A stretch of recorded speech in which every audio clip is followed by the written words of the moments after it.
Kembali lagi di channel Onya Film. Film kali ini mengisahkan tentang senjata yang sangat dahsyat kekuatannya, sampai diperebutkan berbagai perguruan kungfu. Senjata tersebut adalah pedang langit dan golok pembunuh naga.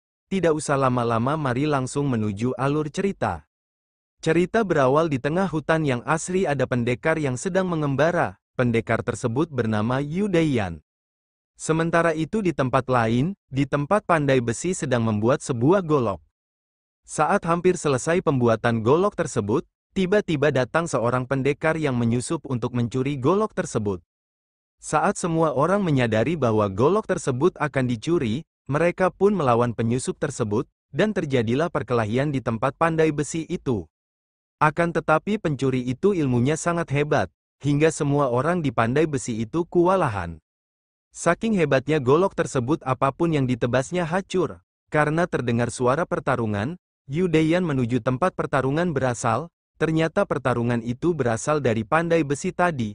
Yu Daiyan menyusup masuk untuk menyelamatkan pandai besi yang kewalahan dihajar pencuri, tapi pencuri itu bersikeras untuk mendapatkan golok tadi. Akan tetapi tukang pandai besi juga bersikukuh untuk menjaga golok tersebut. Terjadilah pertarungan kembali, hingga golok tersebut terlempar keluar. Di tengah pertarungan pencuri dan tukang pandai besi, tiba-tiba muncul pendekar dari dalam danau yang juga menginginkan golok tersebut. Pencuri itu pun kabur karena sadar bahwa dia akan kalah jika melawannya. Yu Daiyan yang melihat tukang pandai besi akan kalah dengan pendekar itu, maka Yu Daiyan menolongnya. Ketika malam tiba, Yu Daiyan membawa pandai besi tadi ke sebuah rumah kosong. Saat pandai besi itu sadar, ia mengira Yu Daiyan ingin mencuri golok tersebut. Padahal Yu Daiyan hanya ingin menolong pandai besi itu.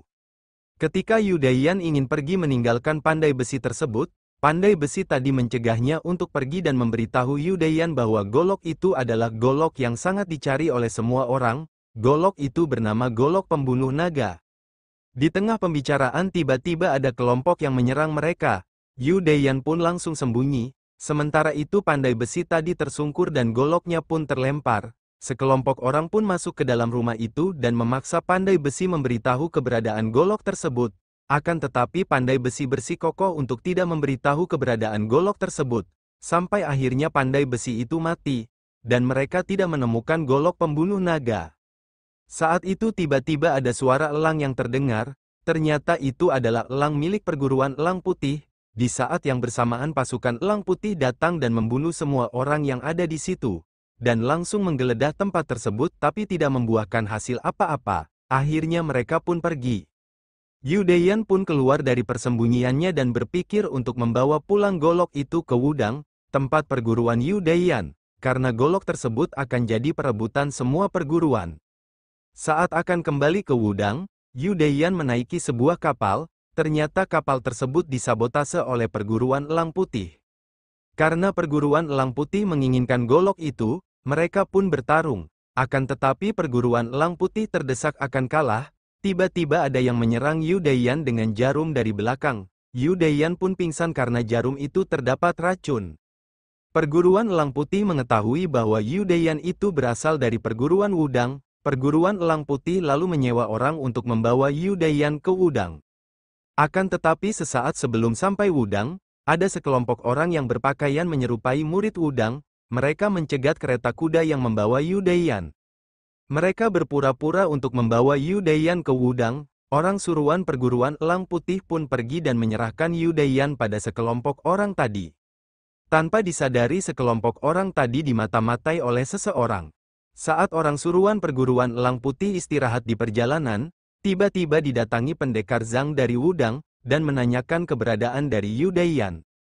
Orang suruhan tadi bingung karena telah menyerahkan Yu Daiyan pada orang Wudang. Tanpa berpikir panjang, Zhang pun langsung pergi untuk mencari Yu Daiyan. Orang yang akan mengantar Yu Daiyan rupanya penjahat yang mengincar golok pembunuh naga. Dia pun mendesak Yu Daiyan untuk memberitahu di mana golok tersebut. Yu Daiyan pun hanya diam karena masih dalam pengaruh racun dari perguruan elang putih. Karena Yu Daiyan tidak dapat bicara, orang tersebut mematahkan tulang Yu Daiyan dan meninggalkannya di hutan. Zhang yang mengetahui Yu Daiyan tergeletak di hutan langsung membawanya ke Wudang. Sesampainya di Wudang, Yu Daiyan langsung diobati, dan jarum yang mengandung racun tadi dikeluarkan. tapi sayang tulangnya yang patah tidak dapat disembuhkan.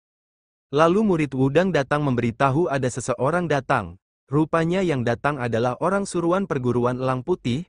Zhang yang penuh amarah melihat kondisi Yu Daiyan langsung berlari dan menyambut orang suruhan perguruan Elang Putih dengan tendangan. Zhang berniat menghabisi mereka semua. Akan tetapi semua murid Wudang mencegah Zhang untuk melakukan hal tersebut. Orang suruhan tadi lalu menjelaskan bahwa ia hanya diberi tugas untuk mengantar Yu Daiyan, karena di tengah perjalanan dia dihadang murid dari Wudang.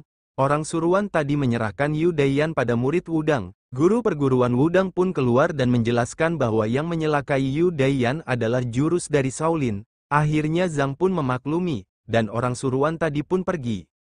Zhang pun pergi ke perguruan Shaolin untuk mencari obat untuk Yu Daiyan.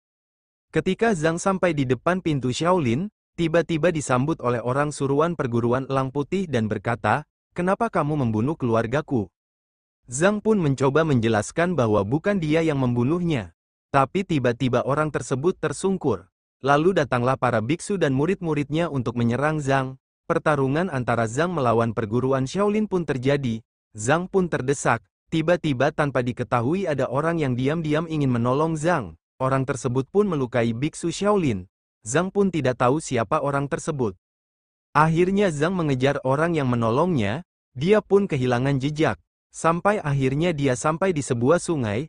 Di tengah sungai tersebut ada sebuah kapal kecil. Zhang pun mendatangi kapal itu. Saat ia hendak masuk, ternyata yang ada di kapal itu seorang wanita cantik. Cerita pun bersambung. Jangan lupa like, komen dan subscribe channel ini agar kalian bisa menonton video-video terbaru dari kami.